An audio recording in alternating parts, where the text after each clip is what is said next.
अपना घर हर किसी का सपना होता है, लेकिन आज के समय में घर खरीदना आम आदमी के लिए एक सपने जैसा ही हो गया है, क्योंकि प्रॉपर्टी के दाम दिनों दिन आसमान छूते जा रहे हैं। और जब एक आम आदमी अपनी जीवन भर की पूंजी जोड़कर अपना एक सपनों का घर खरीदना चाहता है, तो उसे थोड़ा सा सचेत और जागरूक होने की जरूरत है।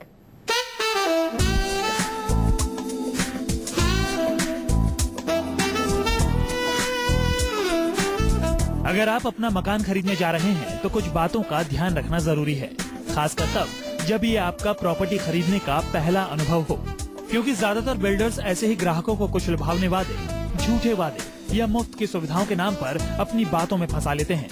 लेकिन आज हम आपको बताने जा रहे हैं बिल्डर्स द्वारा दिए जाने वाले कुछ ऐसे ऑफर जिनसे आपको हमेशा बचना चाहिए। दावा नंबर 1, कभी नहीं घटेंगे प्रॉपर्टी के रेट।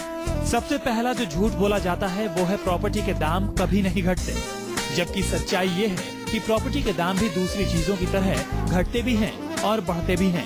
हालांकि प्रॉपर्टी के दाम शेयर बाजार की तरह रोज नहीं घटते बढ़ते, क्योंकि प्रॉपर्टी की कीमतें काफी समय तक स्थिर रहती हैं। दावा नंबर 2, ये प्रोजेक्ट है सबसे सस्ता। आप जिस किसी बिल्डर के पास जाएंगे वो आपको यही कहेगा कि ये प्रोजेक्ट इस एरिया का सबसे सस्ता प्रोजेक्ट है। कहे भी क्यों ना, उन्हें अपना फ्लैट जो बेचना है। लेकिन अगर वो आपको अपना फ्लैट मार्केट प्राइस से कम दे रहा है, तो ऐसे में आपको कुछ बातों पर ध्यान देना जरूरी है, जैसे कि जो फ्लैट आप खरीद रहे हैं उसका साइज और फ्लैटों के मुकाबले कम तो नहीं, क्योंकि ऐसे हालात में बिल्डर साइज के हिसाब से मुनाफा कमाते हैं, न कि प्राइस टैग के हिसाब से। दावा नंबर 3, जल्द बढ़ेंगे रेट। जब भी आप कोई फ्लैट देखने के लिए बिल्डर के पास जाते हैं और उससे कुछ समय सोचने के लिए मांगते हैं, तो हर बिल्डर का एक ही जवाब होगा, सर ये प्रोजेक्ट तो लगभग बिक चुका है और रेट जल्द ही और अधिक बढ़ जाएंगे।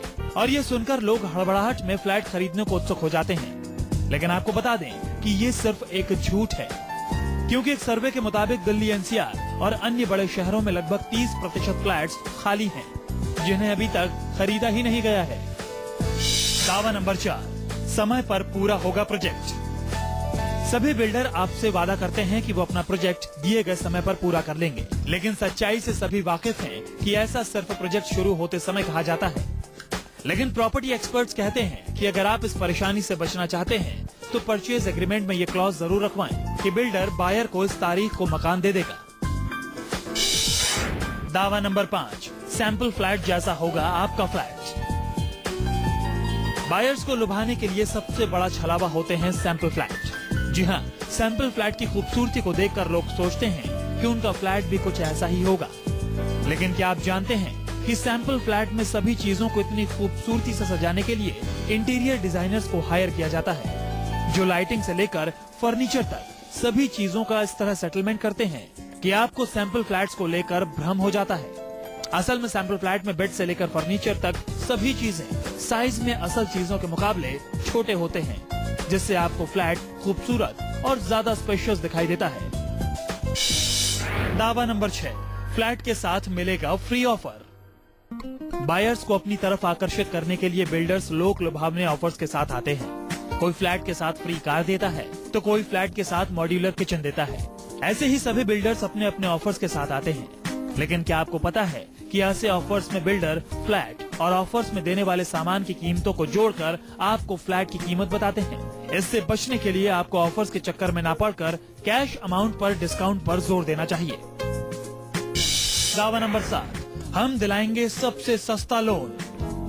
बिल्डर्स किसी न किसी बैंक के साथ टाई अप रखते हैं, लेकिन टाई अप का मतलब ये बिल्कुल नहीं होता कि आपको बैंक सस्ते में होम लोन दिला रहा है। कई बैंक आपको ये दिलासा देकर भी फंसाते हैं कि जल्द ही होम लोन रेट नीचे आने वाले हैं। लेकिन ऐसे दावों पर बिल्कुल भरोसा न करें, क्योंकि जरूरी नहीं होता कि रेट नीचे ही आए। दावा नंबर 8, पूरा बुकिंग अमाउंट होगा वापस। इस बात की शिकायत बहुत सारे बायर्स करते हैं कि फ्लैट बुक कराते समय उन्हें बुकिंग अमाउंट का पूरा पैसा वापस करने की बात हुई थी, लेकिन बिल्डर ने पूरा पैसा वापस नहीं किया। बिल्डर फ्लैट बुक करते समय बायर से कई वादे करते हैं, लेकिन बाद में उन वादों को पूरा नहीं किया जाता। ये एक सच्चाई है। कई बार बिल्डर बुकिंग अमाउंट का 10% काट लेते हैं, तो कभी कभी 20% तक काट लिया जाता है। इससे बचने के लिए आपको उस फ्लैट को बुक करने से पहले उसकी पूरी जानकारी ले लेनी चाहिए, जिससे आपको बाद में किसी तरह की परेशानी का सामना न करना पड़े। तो ये हैं कुछ बातें जिसे अगर आप ध्यान में रखेंगे तो आप कुछ पैसे भी बचा पाएंगे और अपने सपनों के घर में रहते हुए आपको किसी तरह की परेशानी से दो चार भी नहीं होना पड़ेगा। राजीव रंजन के साथ सावन शर्मा, दिल्ली, न्यूज़ 24।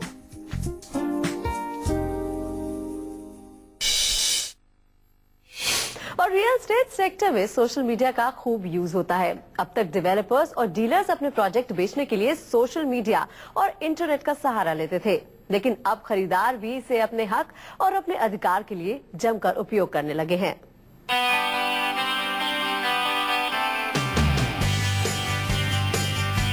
घर खरीदार परेशान करने वाले बिल्डर्स और वादा करके मुकर जाने वाले डेवलपर्स के खिलाफ आवाज उठाने के लिए फेसबुक और ट्विटर जैसे सोशल नेटवर्किंग साइट्स का इस्तेमाल कर रहे हैं।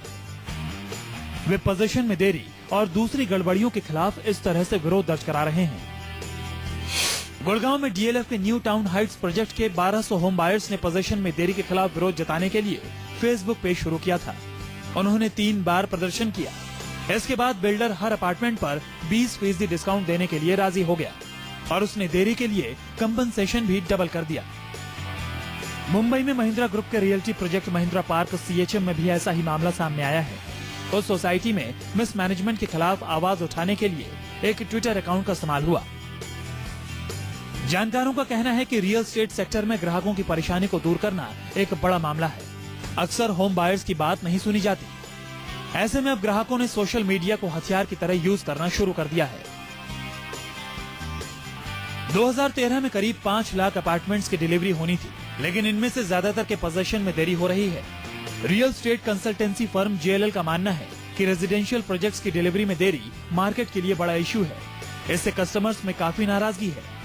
जेएलएल की एक रिपोर्ट में बताया गया था कि 25% घरों का पोजीशन समय पर नहीं मिल पाएगा। मुंबई और पुणे में इस साल पोजीशन देने वाले डेवलपर्स भी अभी तक केवल 40% घरों का ही पोजीशन दे पाए हैं। गुड़गांव और नोएडा में हालात और भी खराब हैं। गुड़गांव में इस साल सिर्फ 1/3, जबकि नोएडा में 20% घरों का ही पोजीशन दिया गया है। पोजीशन नहीं मिलने की वजह से ग्राहकों को दोहरी मार का सामना करना पड़ रहा है। एक तरफ तो उन्हें महंगी ईएमआई भरनी पड़ रही है, वहीं दूसरी ओर उन्हें रेंट भी देना पड़ रहा है। इस तरह की परेशानी से जूझ रहे दूसरे ग्राहकों को साथ लाकर ऐसी मुसीबतों से जल्द छुटकारा पाने के लिए अब घर के खरीदार सोशल मीडिया को हथियार की तरह इस्तेमाल कर रहे हैं। राजीव रंजन के साथ सावन शर्मा, दिल्ली, न्यूज़ 24।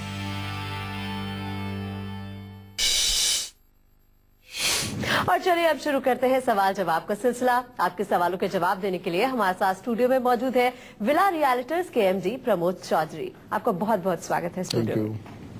चलिए सवाल जवाब का सिलसिला शुरू करते हैं और हमारे साथ पवन जुड़ गए हैं चंडीगढ़ से। जी पवन, पूछिए अपना सवाल। यमुना एक्सप्रेस पे गेट नोएडा में जो है उसमें 3 BHK फ्लैट लेना चाहता हूँ, तो मैं जानकारी चाहता हूँ कि कौन सा प्रोजेक्ट अच्छा होगा जिसका पोजीशन समय से मिल सके।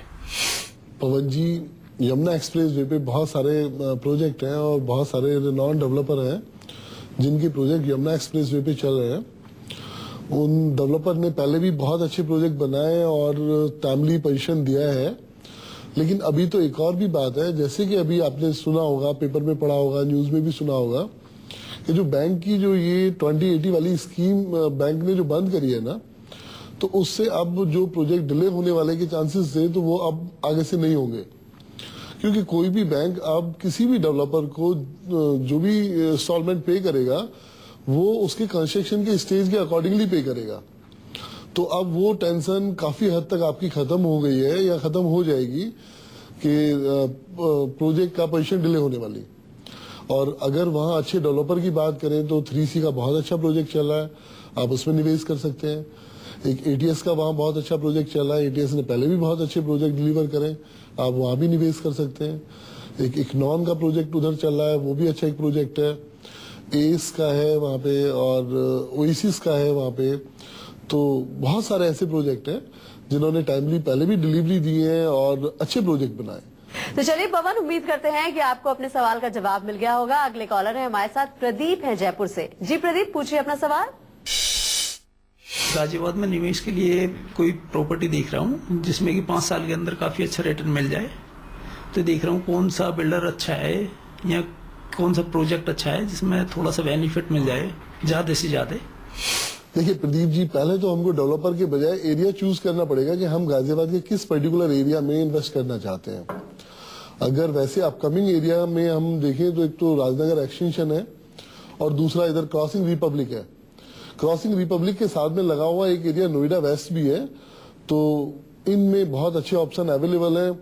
यहाँ अगर अच्छे डेवलपर की हम बात करें तो इधर अजनारा है, गौर है, पूर्वांचल है, ऐसे बहुत सारे और भी डेवलपर हैं। तो पहले आप अपना एरिया डिसाइड करिए, गाजियाबाद में आप किस एरिया में जाना चाहते हैं, तो उस तरफ जो है वहाँ बहुत सारे आपको अच्छे डेवलपर मिल जाएंगे।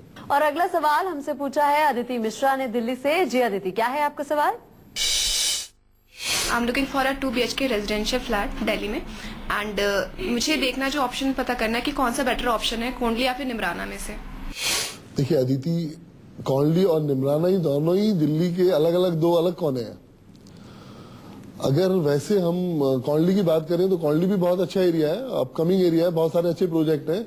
लेकिन निमराना क्योंकि गुड़गांव का एक पार्ट है, जयपुर हाईवे पे है, तो गुड़गांव आईटी से बहुत डेवलप हुआ है और वहाँ इंटरनेशनल एयरपोर्ट होने की वजह से डेवलपमेंट बहुत तेजी से हुआ है। तो रहने और आपको इन्वेस्टमेंट पॉइंट ऑफ व्यू से दोनों ही लिहाज से बेहतर निमराना ही रहेगा और आप निमराना की तरफ बहुत अच्छे ऑप्शन देख सकते हैं। और अगला सवाल हमसे किया है प्रीति है मुंबई से। जी प्रीति, क्या है आपका सवाल? मैं एनसीआर में विला के ऑप्शन सर्च कर रही हूँ, तो एनसीआर में कहाँ विला के ऑप्शंस होंगे जो दिल्ली से अच्छी कनेक्टिविटी दे सकें, अगले 10 साल तक रिटर्न्स भी हों।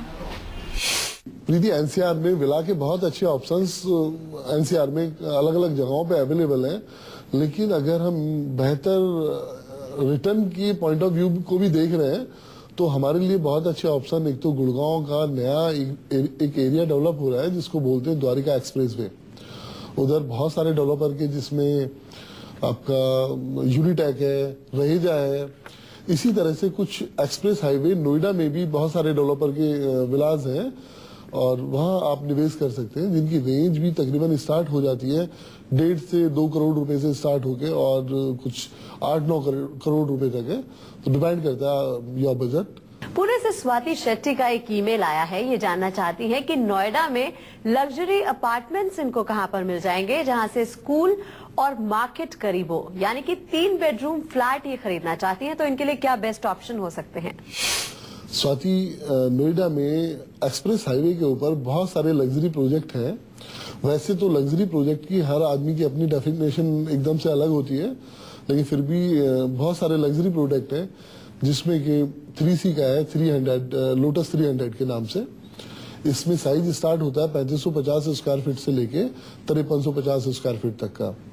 इसी तरह से एक प्रोजेक्ट है ओमेक्स का, ओमेक्स ग्रैंड स्पा के नाम से, इसके भी सारे साइजेस बड़े हैं।